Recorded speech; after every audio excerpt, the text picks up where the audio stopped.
اعوذ باللہ من الشیطان الرجیم بسم اللہ الرحمن الرحیم رب اشرح لی صدری ویسر لی امری واحلل عقدۃ من لسانی یفقہوا قولی۔ تمام ویورز جہاں جہاں مجھے دیکھ رہے ہیں، میرے سبسکرائبرز، نان سبسکرائبرز، تو ان کو بھی میرے دل کی اتھا گہرائیوں کے ساتھ السلام علیکم ورحمۃ اللہ وبرکاتہ۔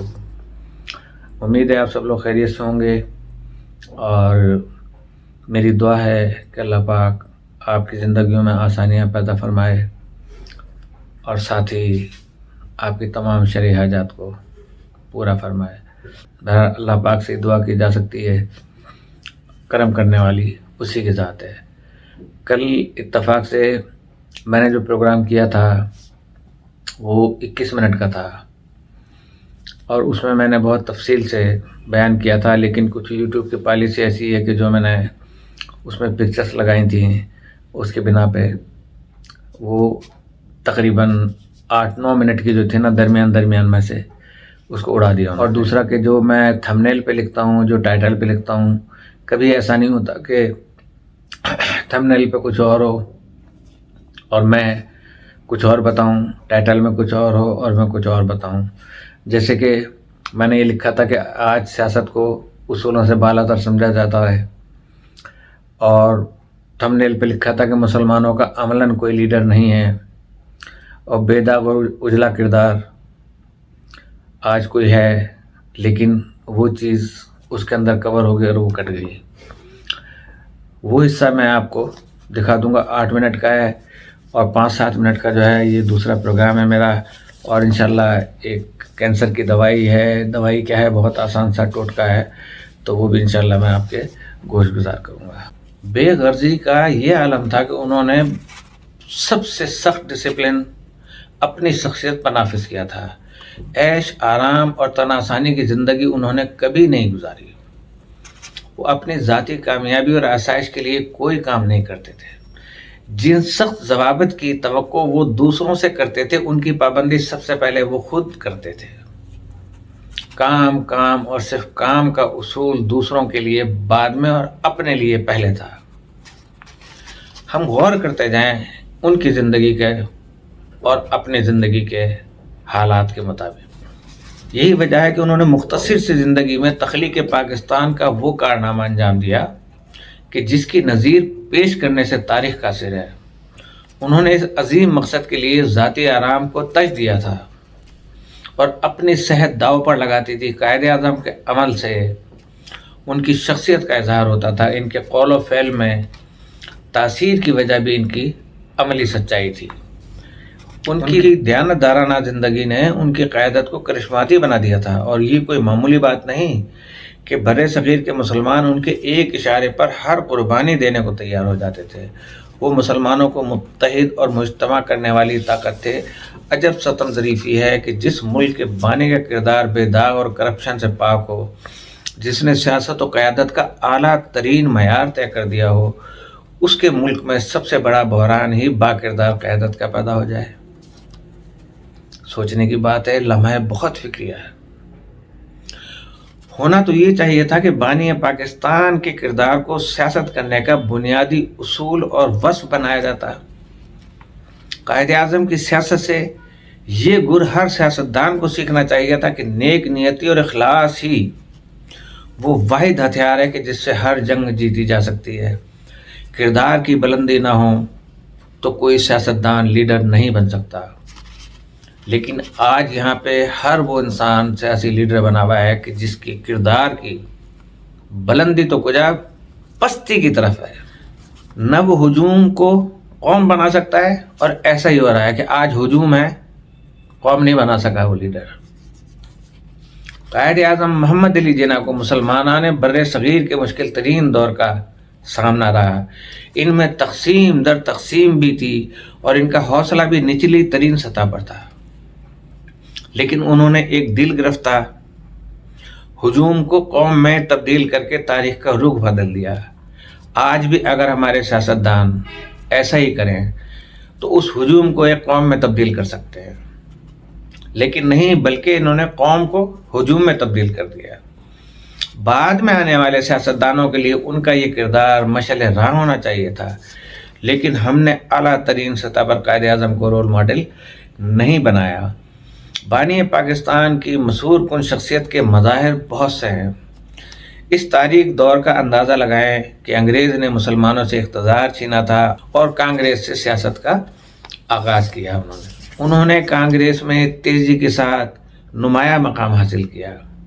متحدہ ہندوستان اور ہندو مسلم اتحاد کے لیے ان کی خدمات نے انہیں کانگریس کا قابل تعریف لیڈر بنا دیا تھا، اور مسلم لیگ کے حلقے بھی ان کے مداح تھے۔ لیکن مسلمانوں پر ہندوؤں کے مظالم اور اتنے شدید بڑھتے ہوئے مظالم اور کانگریس کے متعصبانہ رویے نے انہیں بہت بد دل کر دیا تھا۔ ہندوستان میں وکالت و سیاست پر اپنے گہرے نقوش مرتب کرنے کے بعد قائد اعظم لندن چلے گئے اور وہاں قانون کی پریکٹس شروع کر دی۔ یہ وہ دور تھا کہ جب بر صغیر میں مسلمانوں کا عملاً کوئی لیڈر نہیں تھا۔ چنانچہ ہندوستان واپس آ کر قائد اعظم نے مسلم لیگ کو مسلمانوں کی عظیم عوامی سیاسی جماعت میں تبدیل کر دیا۔ اور بڑی حیرت انگیز حقیقت ہے کہ قائد اعظم کے زیر قیادت بہت کم عرصے میں نہ صرف مسلمانوں میں جوش و خروش پیدا ہوا، بلکہ ہندو اور انگریز مسلمانوں کو جداگانہ سیاسی قوت ماننے پر مجبور ہو گئے۔ یہ قائد اعظم کی قیادت تھی جس نے مسلمانوں کی آزادی اور جداگانہ وطن کے تصور کو تحریک کی شکل دے دی تھی۔ آج یہ سمجھا جاتا ہے کہ سیاست اصولوں سے بالاتر ہوتی ہے۔ آج اس میں جھوٹ، ریاکاری اور ہر طرح کا جوڑ توڑ جائز ہوتا ہے۔ لیکن حیرت انگیز حقیقت یہ ہے کہ قائد اعظم کی سیاست ہمیشہ دو ٹوک، کھری، سچی اور صاف ستھری رہی۔ قائد اعظم نے مسلمانوں کے بنیادی مسائل جانے اور ان کا وہ ادراک رکھتے تھے۔ قیام پاکستان سے قبل مسلم لیگ کے دلی میں منعقدہ 30ویں اجلاس میں انہوں نے کہا تھا کہ مسلمان گروہوں اور فرقوں کی نہیں بلکہ اسلام اور قوم کی محبت پیدا کریں، کیونکہ ان برائیوں نے مسلمانوں کو 200 برس سے کمزور کر رکھا ہے۔ چند ہی روز بعد بھارت نے حیدرآباد دکن پر قبضہ کر لیا۔ زمینی تھا راستہ، اس پہ قبضہ کر لیا۔ وہ حصہ ہمیں دے دیا کہ جس کو انہوں نے طے کر لیا تھا کہ ہم نے علیحدہ کرنا ہے، اور وہ مشرقی پاکستان کی صورت میں ملا تھا۔ 1934 میں آپ تشریف لائے اور آتے ہی مسلم لیگ کے تنے مردہ میں جان ڈالنے کی کوشش کی۔ یہ پہلا موقع تھا کہ آپ نے آسام سے لے کے صوبہ KP کے تک صوبے دورہ کیا اور مسلمانوں کو ان خطرات سے آگاہ کیا جو پیش آنے والے تھے۔ آپ نے مسلمانوں سے اپیل کی کہ وہ اپنی صفوں میں انتشار پیدا نہ ہونے دیں اور ایک پرچم تلے جمع ہو کر انتخاب لڑیں۔ یہ پرچم مسلم لیگ کا پرچم ہے۔ اس انتخاب میں مسلم اقلیت والے صوبے میں مسلم لیگ 60 سے 70% نشستیں حاصل کرنے میں کامیاب ہو سکی۔ مسلم اکثریت والے صوبوں میں لیگ کو کامیابی نہ ہوئی۔ اس کی وجہ یہ تھی کہ بنگالی مسلمان کرشک پرجا پارٹی کے زیر اثر تھے۔ شروع سے بنگالی مسلمانوں کا یہ رہا ہے رویہ۔ ہم کہتے ہیں بہت محب وطن تھے۔ محب وطن کبھی بھی نہیں چھوڑتا اپنے ملک کو، اپنی زمین کو بالکل بھی نہیں چھوڑتا، حالات چاہے کیسی ہو جائیں، لیکن انہوں نے سرزمین پاکستان کو چھوڑا، چاہے یہاں پہ جتنی بھی سازشیں چل رہی تھی۔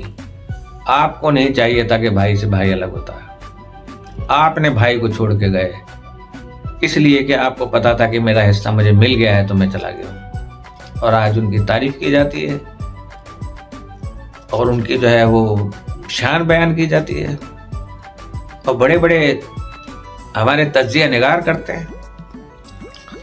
تو بنگالی جو تھے وہ انہوں نے مسلم لیگ کے بجائے ساتھ دیا، وہاں کی پارٹی تھی کرشک پرجا پارٹی۔ یہ تو جس وقت ہمیں پاکستان الاٹ ہوا ہے کہ یہ پاکستان ہے، اس میں مشرقی پاکستان آ گیا تھا تو اس میں بنگالی رہا کرتے تھے، تو بنگالی وہاں پر آ گئے، تو یہ مجبوراً بنے تھے، اور پھر اس کے بعد واپس انہوں نے انڈیا کی مدد سے جو تھا وہ پاکستان سے علیحدگی اختیار کر دی۔ پنجابیوں پر یونینسٹ پارٹی کا جادو چل چکا تھا اور پٹھانوں کو کانگریس نے مسحور کر رکھا تھا۔ ان انتخابات کا نتیجہ یہ نکلا کہ کانگریس اور انگریز کے گٹھ نے ہندو لیڈروں کے حوصلے بلند کر دیے اور پنڈت جواہر لال نہرو نے نعرہ بلند کیا کہ ملک میں صرف 2 پارٹیاں ہیں، کانگریس اور حکومت برطانیہ۔ قائد اعظم نے جو بڑے دل گردے کے انسان تھے بڑے سکون سے جواب دیا، ایک تیسری پارٹی بھی ہے اور وہ ہے مسلم لیگ۔ تو 21 مئی 1947 کو لارڈ ماؤنٹ بیٹن نے تمام لیڈروں کو بلا کر برطانوی حکومت کو اس فیصلے سے آگاہ کیا کہ بر صغیر کو ہندوستان اور پاکستان 2 حصوں میں تقسیم کر دیا جائے اور 15 اگست 1947 کو حکومت برطانیہ دستبردار ہو جائے گی۔ 7 اگست 1947 کو قائد اعظم بذریعہ ہوائی جہاز دہلی سے کراچی پہنچ گئے اور آپ نے 14 اگست 1947 کو پاکستان کے پہلے گورنر جنرل کا عہدہ سنبھال لیا۔ گورنر جنرل بننے کے بعد آپ نے ایک لمحہ بھی آرام نہ کیا، جیسے کہ میں نے آپ کو بتایا۔ آپ نے سنا ہوگا ایک محاورہ کہ ہنوز دلی دور است، کہ ابھی بھی دلی بہت دور ہے، اسی طرح ہنوز خواب میں، کہ ابھی تک کوئی بندہ خواب میں ہے۔ تو یہ بہت مختصر سی اور میننگ فل جو ہے وہ اسٹوری ہے، اسے سنیے گا، انشاءاللہ پسند آئے گی۔ اس کے بعد ہم اپنے سبجیکٹ کو چینج کریں گے، اور بہت سارے ہیں اور بھی غم زمانے میں ہمارے اس پروگرام کے سوا، تو لہذا آگ اب چاروں طرف پھیل چکی تھی، تپش میں اضافہ ہو رہا تھا، لیکن آگ نظر نہیں آتی تھی۔ یہ کیسی آگ تھی؟ لوگ حیران ہو کر چاروں طرف دیکھتے تھے لیکن کچھ دکھائی نہ دیتا۔ مرشد نے کہانی سنائی کہ جب دشمن نے شہر پر حملہ کیا تو وہ میلوں دور سے آتا دکھائی دیا۔ شہر والوں نے فصیلوں پر تیر انداز کھڑے کر دیے تھے۔ جو قلعے کے باہر بڑی ایک دیوار ہوتی ہے، وہ فصیلیں کہلاتی ہیں، اونچی اونچی، اور وہاں مورچے بنے ہوتے ہیں، وہاں پہ سیکورٹی بیٹھی ہوتی ہے۔ تو تیر انداز ان فصیلوں پر کھڑے کر دیے، سپاہی تلواریں اور نیزے تان کر صفوں میں آ گئے۔ دشمن نے فصیل پر پتھر برسائے اور ایک حصہ توڑنے میں کامیاب ہو گیا۔ دو بدو لڑائی ہوئی، مرنے والے مر گئے، بچنے والے بچ گئے، جو ہوا آنکھوں کے روبرو ہوا۔ اس نے ٹھنڈی آہ بھری، اب دشمن نظر ہی نہیں آتا، دھماکہ ہوتا ہے تو معلوم ہوتا ہے کہ ساتھ کھڑے نے خودکش جیکٹ پہن رکھی ہے۔ نہ مارنے والے کو معلوم کہ وہ کیوں دوسروں کو مار رہا ہے، نہ مرنے والے کو پتا کہ ان کا قصور کیا ہے۔ اب شہر کا یہی حال تھا کہ صبح گھر سے نکلے تو معلوم نہیں کون کون واپس آئے گا اور کس کس کی صرف خبر ہوگی۔ کفن فروش الگ پریشان کہ کفن کی ضرورت ہی نہیں ہوتی تھی، اور گورکن الگ پریشان کہ قبر کی بھی ضرورت نہیں ہے۔ ہر طرف مندی ہی مندی تھی، انسانی جانوں کی بھی اور چیزوں کی بھی۔ ایک زمانہ تھا کہ چیزیں موجود تھیں اور جیبیں خالی، اب جیبیں بھری ہوئی ہیں تو چیزیں غائب۔ وہ ہنسا، اسے اپنی ہنسی عجیب سی لگی۔ اس صورتحال میں بھی وہ ہنس رہا ہے، لیکن فوراً ہی احساس ہوا کہ اس کی آنکھوں میں آنسو بھی ہیں۔ مرشد نے رحم سے اس کی طرف دیکھا اور بولا، جب چیزیں بے ڈھنگی ہوتی ہیں تو سب کچھ الٹ پلٹ ہو جاتا ہے۔ اس نے سوالیہ نظروں سے مرشد کی طرف دیکھا اور چند لمحے چپ رہا، پھر کہنے لگا، یہ ایک لمبا عمل ہے، ایک دن میں سب کچھ نہیں ہو جاتا، بس جو بو گئے وہ کاٹنا تو پڑے گا ہی۔ اس نے ذہن پر زور دیا، یہ غلطی کہاں سے ہوئی ہے؟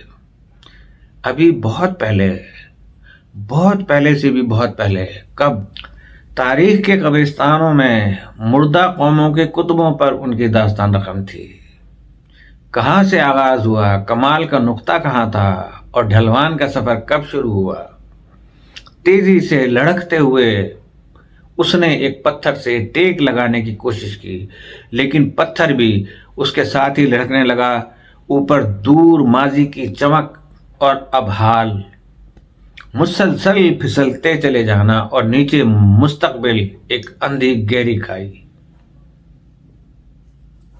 کیا مقدر ہے، کیا مقدر ہے؟ اس نے سوچا، سمجھ نہ آیا کہ ہنسے یا روئے۔ مرشد نے کہا، ہنسنے رونے والے کا قصہ بھی عجیب ہے۔ کیا؟ ایک شخص کو کسی قصور کی سزا ملی کہ یا 100 پیاز کھائے یا 100 جوتے۔ اس نے پیاز کھانے کو ترجیح دی کہ پیاز کھا لیتا ہوں۔ 2-4 پیازوں کے بعد وہ رونے لگا اور خواہش کی کہ اسے جوتے مارے جائے۔ 3-4 جوتے کھانے کے بعد اسے ہنسی آ گئی کہ پیاز ہی بہتر تھا۔ سو اسی رونے ہنسنے میں اس نے 100 جوتے بھی کھائے اور 100 پیاز بھی۔ اس نے سوچا، یہی ہمارا حال ہے۔ کچھ دیر خاموشی رہی، پھر اس نے پوچھا، یہ معاملہ کیا ہے؟ مرشد بولا، پہلے دن سے ہی غلطی ہوئی۔ ابتدا انسان سے ہوتی ہے، انسان سے زبان، زبان سے ادب اور ادب سے مثبت تنقید اور جہاں جہاں مسلمان پریشان ہے، مظلوم پریشان، کیونکہ مسلمان تو ظالم بھی ہوتے ہیں نا کچھ، اور جو ظالم انہیں پریشان کریں ان کو نیست و نابود فرما اور ان لوگوں کی حفاظت فرما۔ کل تک کے لیے اجازت چاہتا ہوں۔ السلام علیکم ورحمۃ اللہ وبرکاتہ۔